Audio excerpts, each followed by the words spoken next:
up, everybody? How's it going? Welcome back to another episode. I'm really excited about the next couple months as we really dive into this fall season because I've got some awesome content lined up. I am so excited. As a quick little reminder, I just want to ask if you haven't done so already and you are enjoying what you are hearing on the podcast, please head on over to wherever you like to listen and leave a review and rating for the podcast. That does wonders in terms of trying to spread awareness for the podcast and to garner more support for the podcast. I love doing this. I want to continue doing this. And, one of the big ways in which I will be able to continue to do this is through your help and your support. So please leave a review. We also have a Patreon. If you are able to support that, that would be incredible so that we can have even more content. And you can find that Patreon either in the show notes, or you can go to the website, which is lightaftertrauma.com, and you will have everything you need there. So with that said, I will dive right into who our guest speaker is today. We have got the lovely Donna Bond. And Donna is a spiritual advisor, a business and life coach, and the author of Original Wisdom, Harness the Power of the Authentic You. Donna is supporting individual transformation of consciousness, and she assists clients across the globe, and she helps them to evolve to new heights of meaningful success, personal growth and fulfillment, and spiritual aliveness using the principles and practices of spiritual psychology. And I think it's really important to note that Donna has a master's degree in spiritual psychology, which truthfully, I'm not very familiar with at all. So I'm really looking forward to diving in and finding out what that is all about, because I didn't even know getting a master's degree in spiritual psych was an option. So we are going to find out all the answers to those questions today with Donna. So hi, Donna. Welcome to the podcast. Hi, Alyssa. Thank you for having me. So glad to be here. I'm so glad to be here too. I am, just for the listeners, I am looking at such a dreamy background. We've got Donna's book in the background. And then are those pink roses? Those are pink roses. Are they real? Yeah.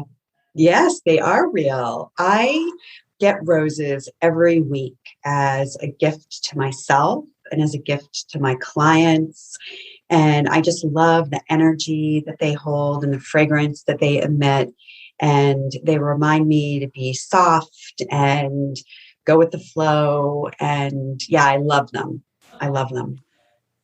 Yes, I'm loving them as I'm seeing in the background. They really do radiate just serenity. My eye keeps drifting over to them and I'm like, oh, they're so dreamy.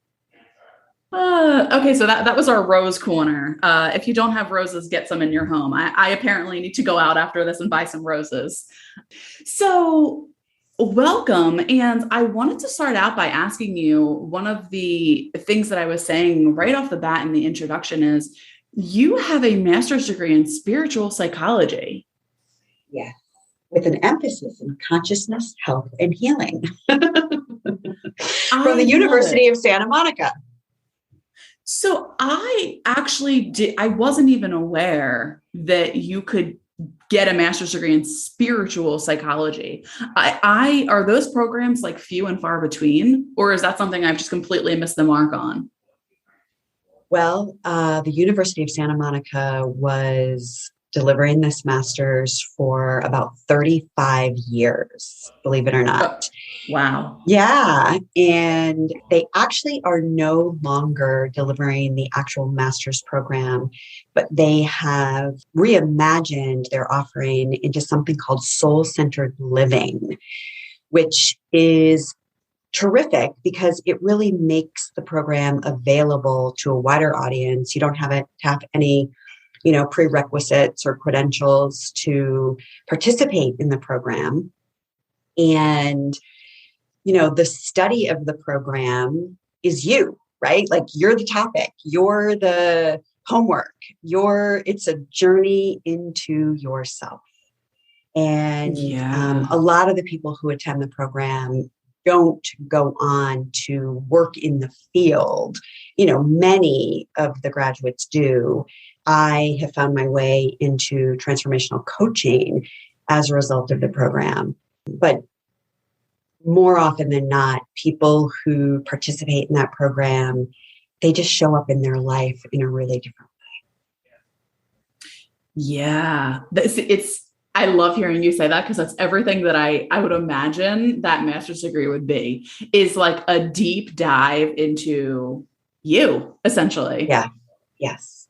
Man, I might be going back for another master's degree. That sounds phenomenal. Well, the beauty, I know you're in the northeastern part of the world, the beauty of what they're doing now is they've taken the entire thing online, which, it's certainly been amazing to sit in a room with nearly 200 people and have the depth of the experiences that we've all shared together. And being online is really cool because Doctors Ron and Mary Holnick are incredible teachers. They are spiritual masters of our time. And being able to be face to face with them on Zoom, like all up close and personal, is pretty magical and pretty special. So, yeah, it's a miracle, really, like that anyone around the globe now can do this. But truthfully, when I was there, like people would come from Dubai for the weekend. Wow. Yeah. That's incredible. Now, can you tell me can you give me a little bit of backstory on how you made that decision to go for your master's in spiritual psychology? Because, as I understand it, you were doing you were on a completely different track in your life when things seemingly took a complete 180 for you. Yes. So I was in the world of hospitality for 28 years. I was a marketing executive working for the Ritz-Carlton at the time. And it all looked really good on the surface, Alyssa. It all looked really good on the surface. But deep down, I was really unhappy. And I didn't know it at the time, but I was developing a frozen shoulder, which was like this gorgeous outward manifestation of where I was in my life, because I knew I was unhappy deep down, but I wasn't doing anything about it, right? So this outward manifestation of stuckness like showed up in a really big and prominent way. And I have always been a spiritual seeker. If you saw my office, you'd see hundreds of books here. I've read it all. I love it all. And so I had gone to see a psychic, and literally crying to this psychic, like, I've got to find my purpose in life. And the whole sob story. And she said to me, Donna, they're spelling it out for me. Spiritual psychology. And I said, what in the hell is spiritual psychology? Yes, literally. So she says, there's 3 universities that teach a program in this. She said, one of them is the Center for Integral Studies, which is up in Northern California. She said there's also Sophia University, which is also, I think, based in Northern California. And now I think they have a campus in Costa Mesa. And she never got to tell me the name of the 3rd university. So I went home, of course, and consulted the real oracle. I Googled it. And very quickly found my way to the University of Santa Monica. And I worked with this amazing admissions counselor. And, it's so funny to think back. I mean, it's not funny, but it's just incredible to think back at where my mindset was at that time in my life, how I saw the world at that time in my life, which was very practical and logical and really through a completely different lens. And I had this very long exchange with this admissions counselor like trying to get every question answered and, taking on what I was perceiving as being a burden of a master's program while I'm working a 60-hour-a-week job in like this really intense, high-pressure corporate environment. And she finally said to me, "Hey, Donna, why don't we do this? Just come for one weekend and see what happens."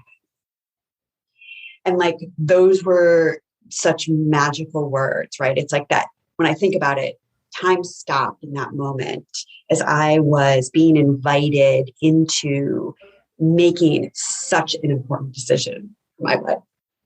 Yeah. Yeah. And right, that one weekend, and it's that feeling. And I know so well. And I can see all of the emotion in your face. I know the listeners can't see this, but I can see it. And I resonate so deeply with that feeling of like, it's almost like it hits you and you're like, oh, this is it. Is that like along the lines of what you were feeling? Well, yes and no. Truthfully, at that time in my life, there was not one bone in this body. There's not one cell in this membrane that had a belief system that there was anything else that could be possible for me in my life other than what I had and where I had already achieved like the status and the success that I had grown over nearly, almost 30 years. It was like, oh, I was earning a certain level of income. And I had a certain level of status and a certain level of respect and prestige that I had earned, like coming up through the ranks in my career. And there was nothing in this body that thought that that would be possible to recreate a whole nother career in my life at the age of 45, which was when this all started. So there was a pull, there was like this call to do this, but truthfully, I did not know why. I did not know. Right. I did not know why. There was nothing logical about it. So it's almost like for the first like 45 years of your life, you were walking around with a very like myopic view on what your world was. Oh, yeah. And nothing, you couldn't see beyond. You had like essentially blinders to other possibilities in your world. And I really appreciate the fact that you are sharing like this happened when I was 45 years old, because I think that there are so many people out there, and I know that there are people who are listening that get to a point in their lives, I think much like you're describing, where they're like, well, here I am. Like, this is my life. I can't see any other possibilities, right? I've been working as a nurse for, the last 20 years. And this is what it is. And deep down, right, they're burying feelings of like, but there's more. There has to be more than this. And of course it comes out in physical ways, right? And then sometimes, and a lot of times what we do is we go, I'm getting old. I got a frozen shoulder. Like, yep, that's me, right? I'm getting old. Instead of saying, right, what is my body telling me? So I love that. Thank you so much for sharing that. Yeah. And I didn't mean to interrupt. So continue. You can go on, but I feel like there's so much in what you just said that I'm like, yes, it's so important for you to be sharing this because it's never too late. It's never too late. And I'm 53 now, and my new career is taking off. Right? Like, it's launching. I am having more fun than I have ever had in my life. And it's been a journey. So I enrolled myself in this program and ignored my frozen shoulder for the better part of a year until I, quite literally like couldn't lift my arm.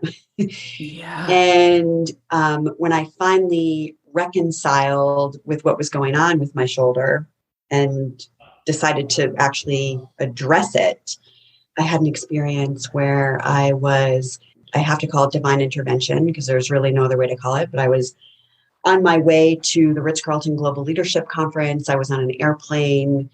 My shoulder was stuck. I mean, it was in so much pain, visibly swollen from the neglect. And I'm like going to a conference where I'm going to like drink too much and I'm not going to sleep and I'm going to, abuse my body even further.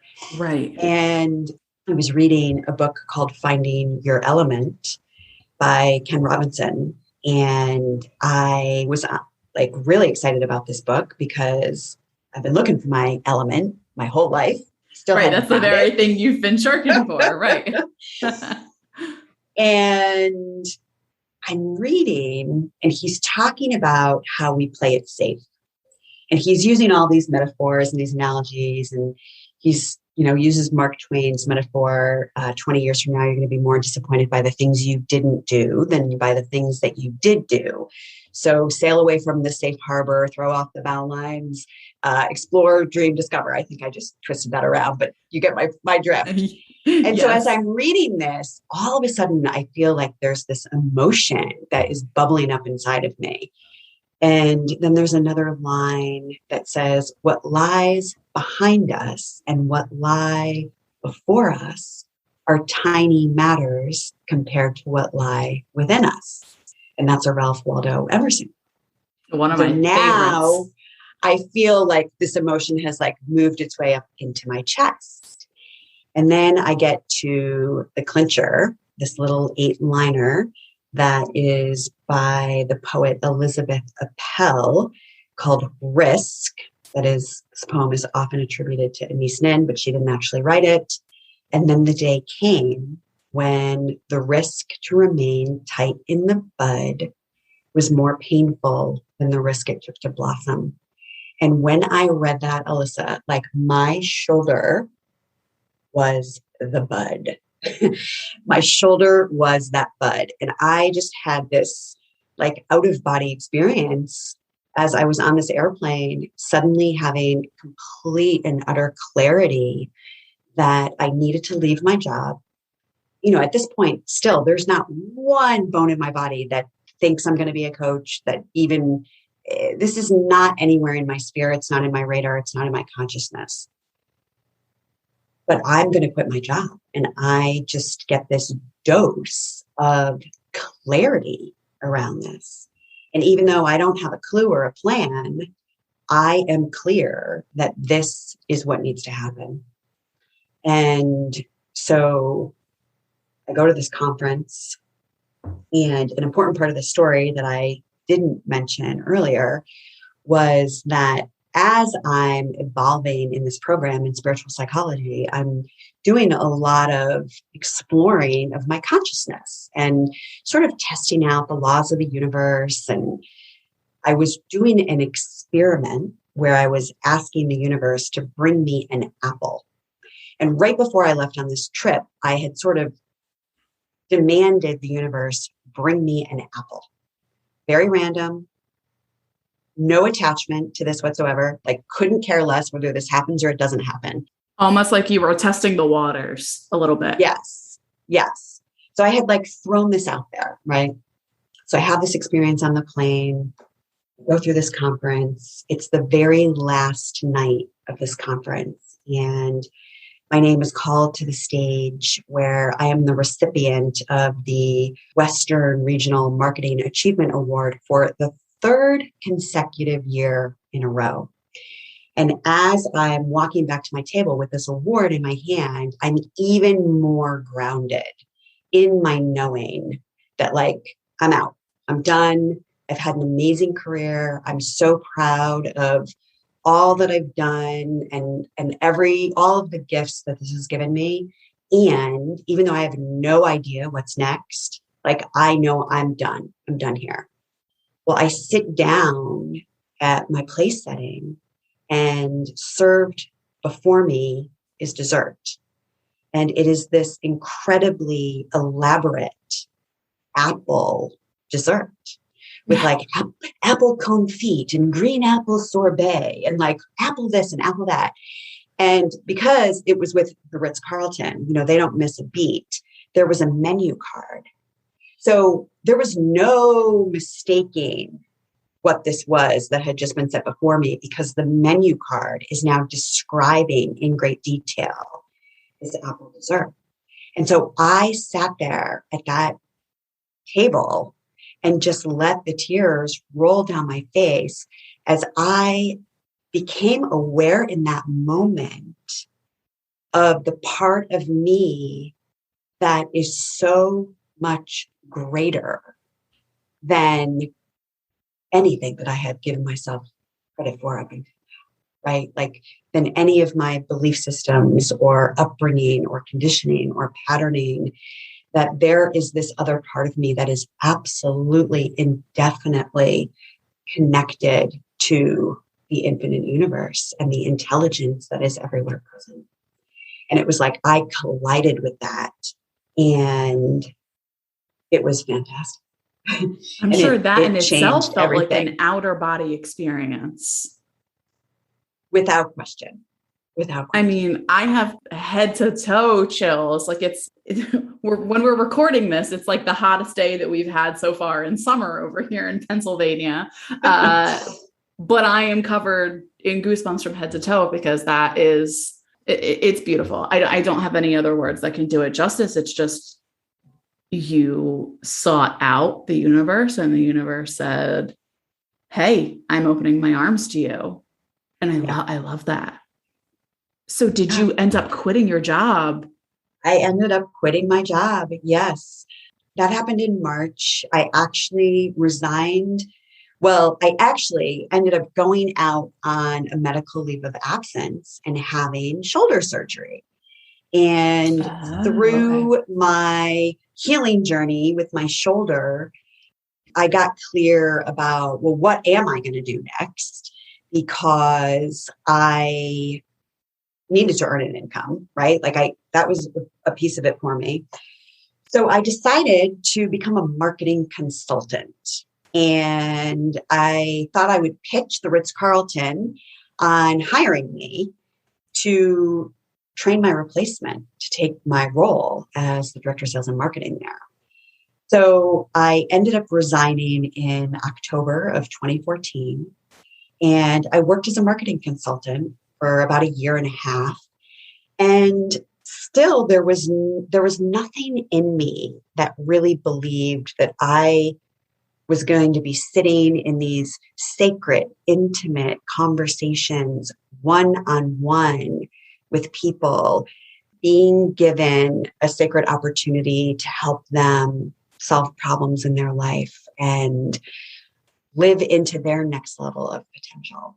But the universe kind of tricked me into it.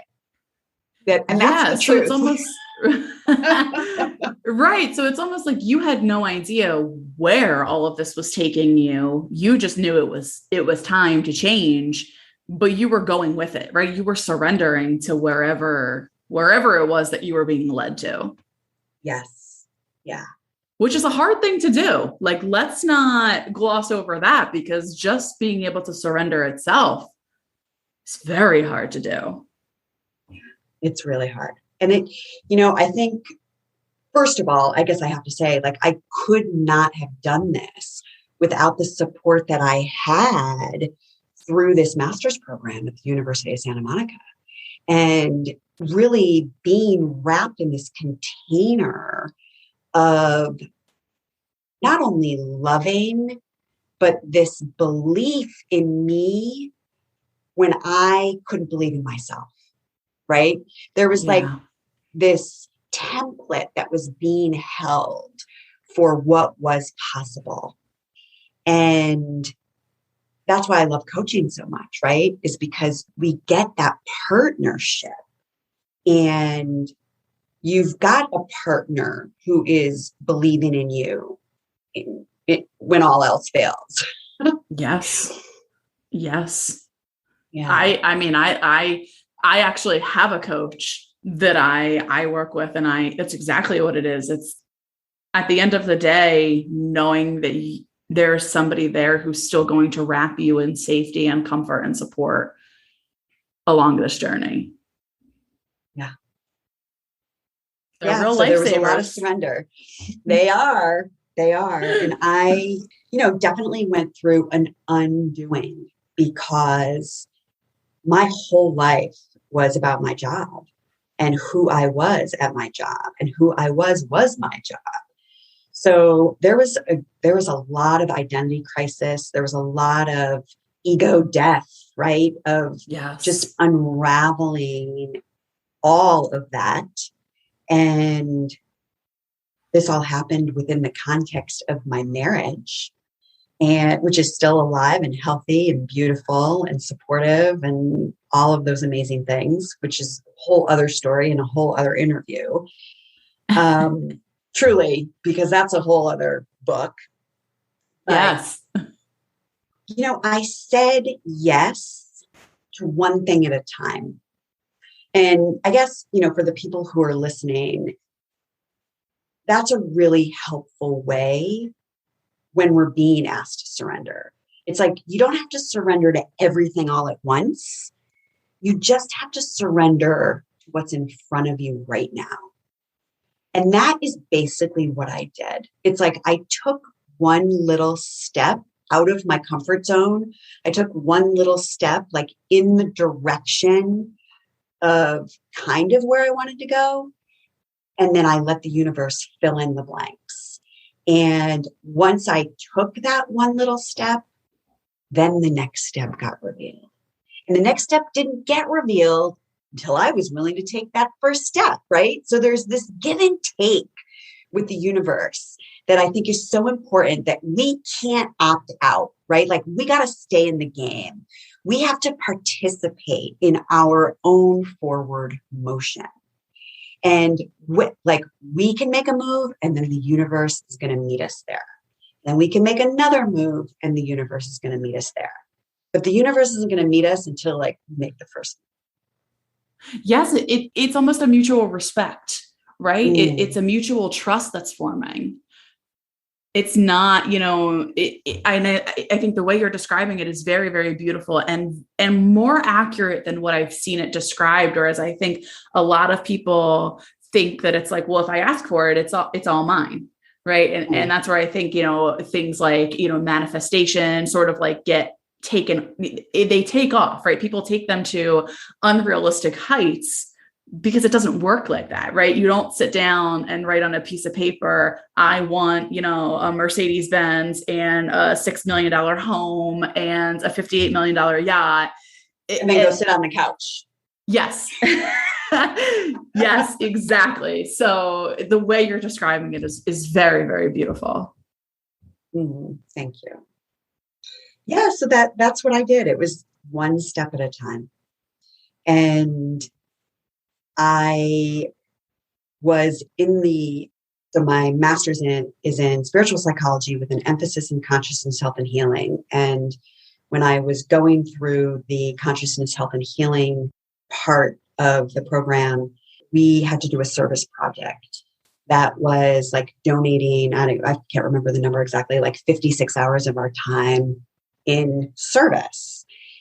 And I had come from a mentality where time is money, right? Like, you don't do anything unless you're getting paid for it. So This was a really big opening for me in what is service? What does service mean? And what does it mean to have a service consciousness, right? And I think people sometimes mix up the difference between service and servitude, right? Like, we are making ourselves available to something, and we're doing that from a place of wholeness, from a place of giving, but not from a place of depleting ourselves or betraying ourselves. Even that word comes forward for me.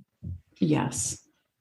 So my service project that I had birthed in my mind was that I was going to assist women who had small businesses, like actually a lot of coaches and healers and facilitators. I was going to assist them with growing their business and teaching them a little bit about marketing and giving them some more self-confidence. And this was like the idea that I had. And one afternoon, sitting around a pool at the Ojai Valley Inn and Spa, I was with one of my girlfriends who was also in this program with me. And she said, will you well, can I be your first person, right? Like, can I be the first person that you give these service hours to?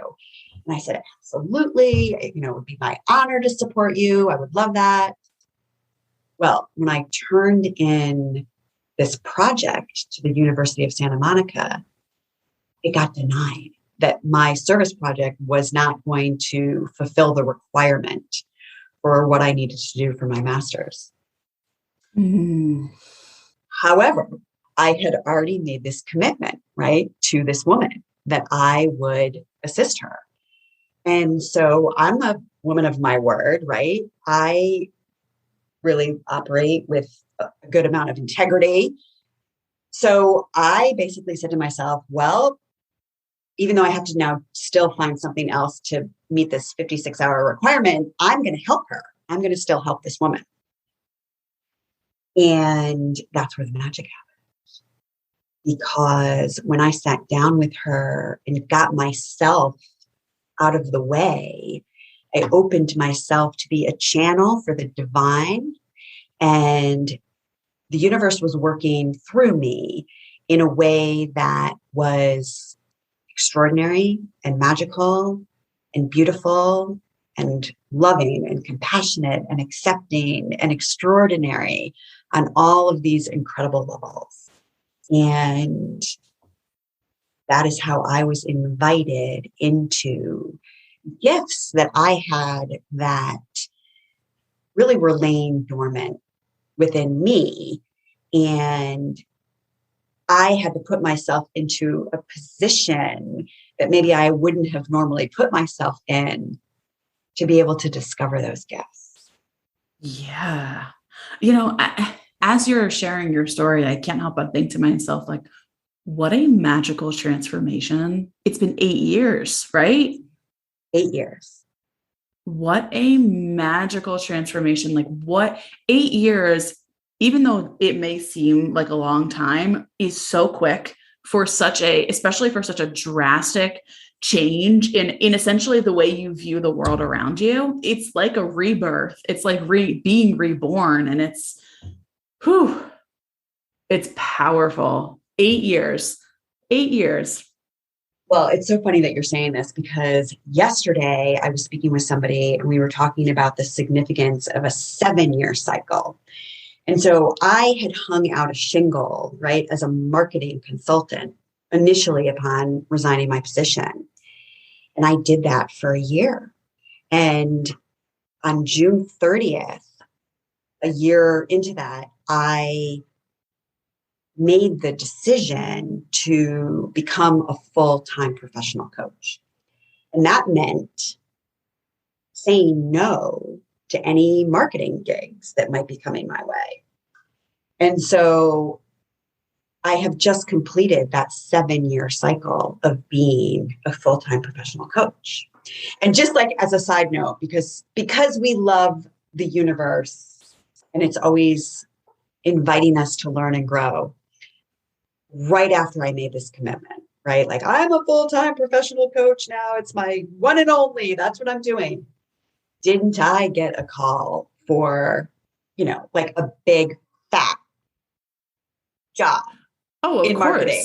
Big fat job.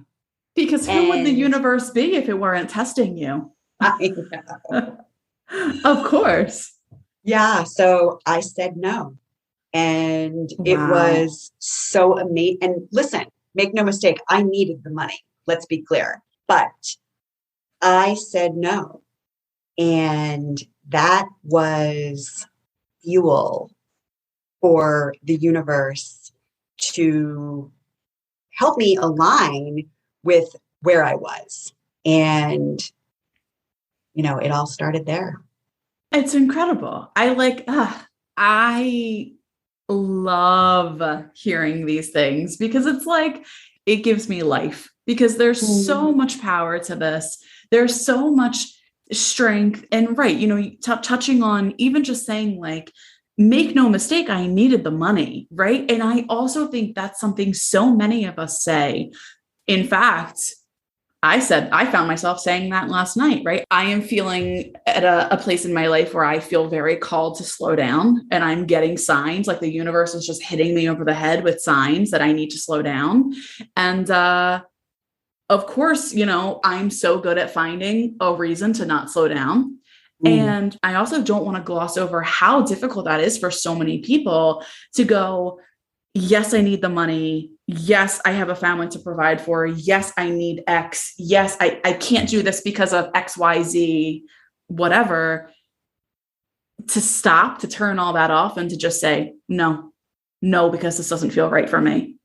Like, that is incredible. I just give you all of the accolades for being able to do that. May I share something about what you're saying? Please.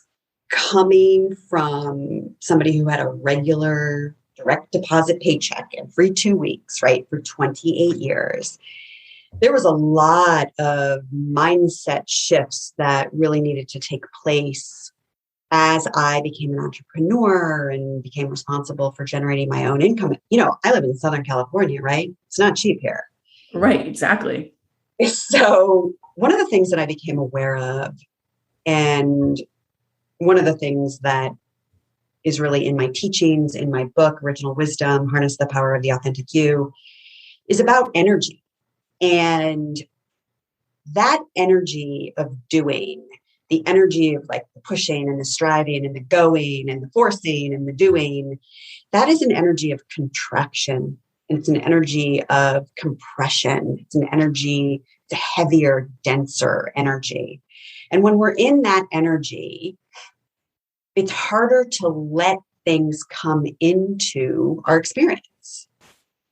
So Absolutely. It became very present in my consciousness that when I am feeling the energy of lightness and freedom and joy, that is an energy that is more open and more expansive.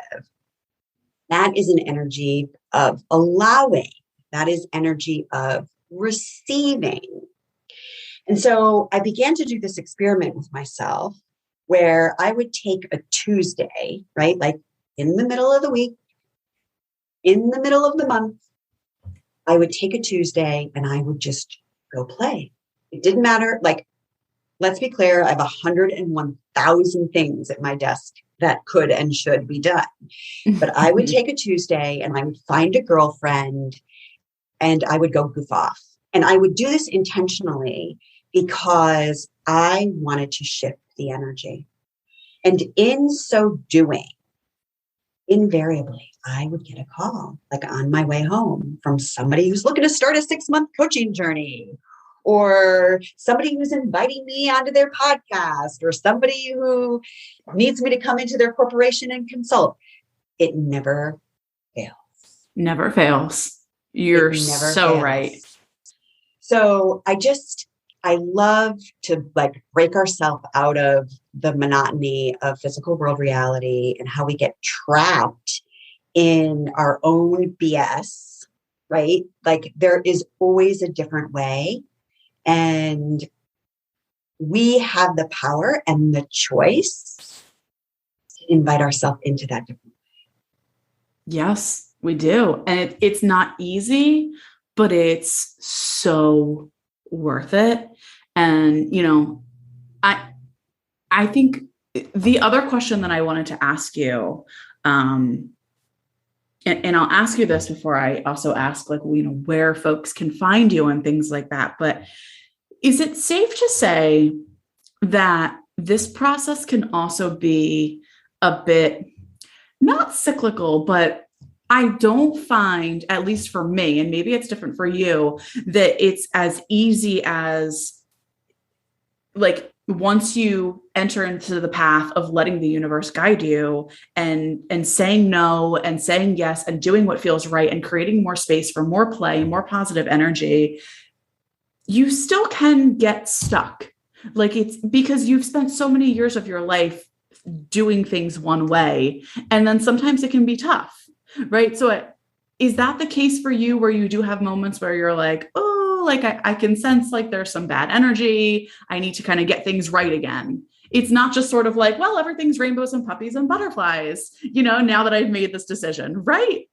Alyssa, are you talking about being human? I might be. Yeah. Well, I think that's what we're talking about. And yes, right.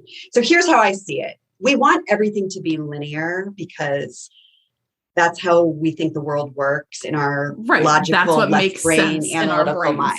Right? We want everything to have like a clear beginning and a clear end. We want it to go in a straight line. We want to know all the steps and the return on the investment and how long it's going to take. And but the truth is, we live in an ever expanding universe.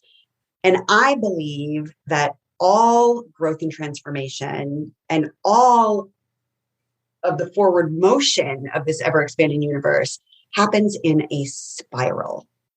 So every time we make a lap around the spiral, we go out a little bit more and we go up a little bit more, right? So then we take another lap and we go out and we go up. And then we make another lap and we go out and we go up.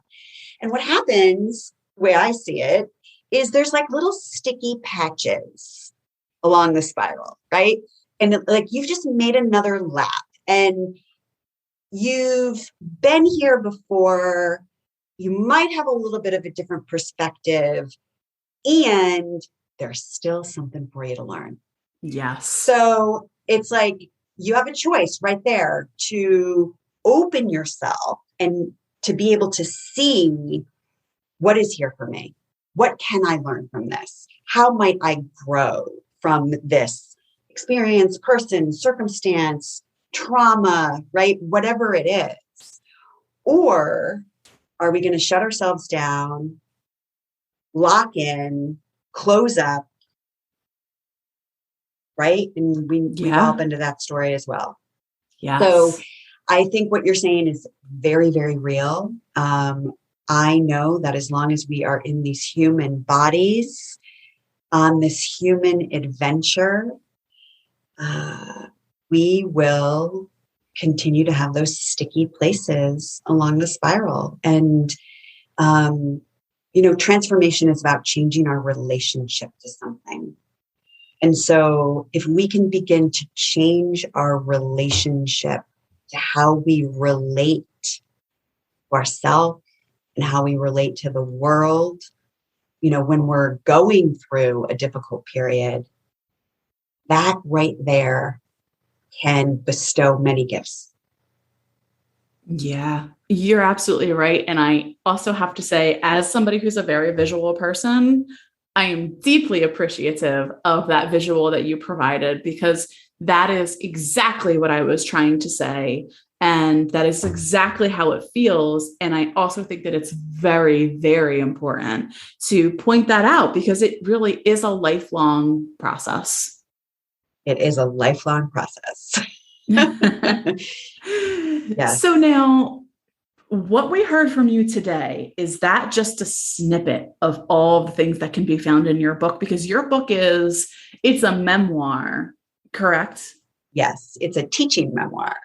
Well, yes. And because it's also, it also has a lot of nuggets of wisdom in there about ways to move through this process and to start for people to be able to start their own journey. It is definitely my journey. And I did not set out to write a book. I actually set out to create a workshop, which I did.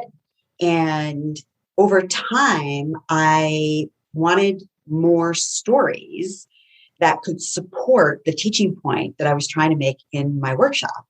And before I realized it, I had so many stories that what I was describing literally was all of my experiences on my own transformational journey, and a little bit of rearranging with how the workshop went. And it was suddenly like, this is like my whole journey from beginning to end and how it all happened.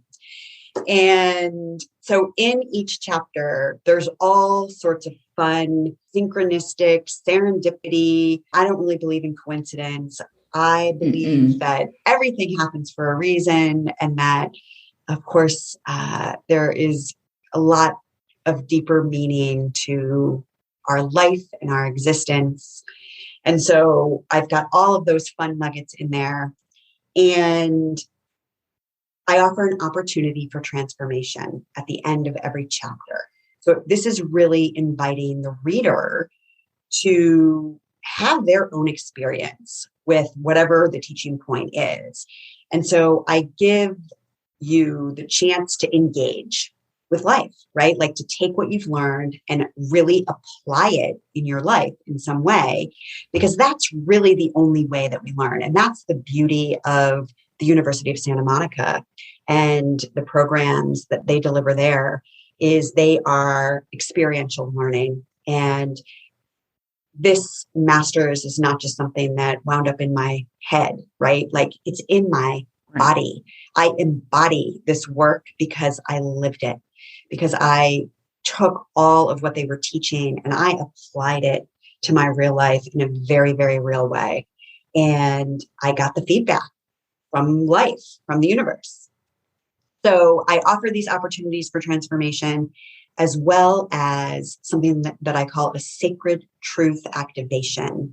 And these sacred truth activations are a series of affirmations designed to invigorate your spirit, to really call upon that authentic power that you have inside of you that is your original wisdom, right? My definition of original wisdom is the inherent intelligence in all beings that is rooted in unconditional love. I love that. That definition itself feels like a warm hug to me. Yeah, thank you. Oh, I love it. I love it. So if people would like to work with you, purchase your book, where can people find you? And where's the best place to be able to purchase your book? Is it just on Amazon, or is it in other bookstores as well? I'm all about everywhere. Supporting small businesses. Okay. Yeah, thank you. It's everywhere. And you can go to donnabond.com/podcasts. And I have a gift for your listeners, 4 ways to get unstuck. Which actually talks about the spiral and sort of what happens at each of the stages on the spiral. So if that is of interest, and if they would like a signed copy of my book, they can get it there. And of course, it's available on Amazon and Barnes & Noble and all of the book places in the world.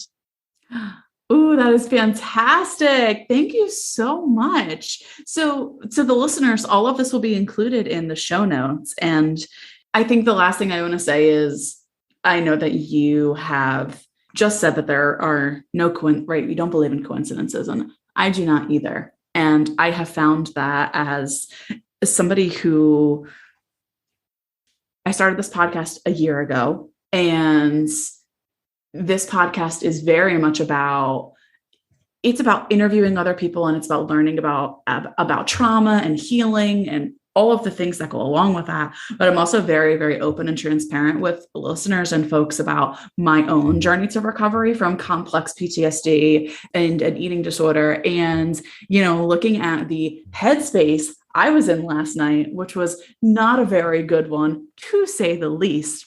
I am always so surprised that when I hop on for an interview, that topic and the conversation always sort of takes me exactly where I need to be for a shift, for a message, for whatever needs to happen within myself. Like, I'm always learning that through conversations exactly like the one that you and I are having. So thank you so much for teaching. Yeah. Me too. Yeah.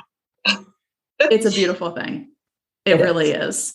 So I'm really, really grateful for your vulnerability, for the realism that you share and what this process and journey is like, because it's not all rainbows and puppies and butterflies. It's scary and it's beautiful and terrifying all at the same time. And And still, even knowing all of that, once you've started the journey, you can never go back. Yeah. And you wouldn't have it any other way. So thank you so much to the listeners. Again, you will find everything you need in the show notes to learn more about Donna, to check her out, to read her book. I really appreciate your time today. Alyssa, thank you. It's really been my honor to be here with you. Thank you. Thanks for listening, everyone. For more information, please head over to lightaftertrauma.com, or you can also follow us on social media.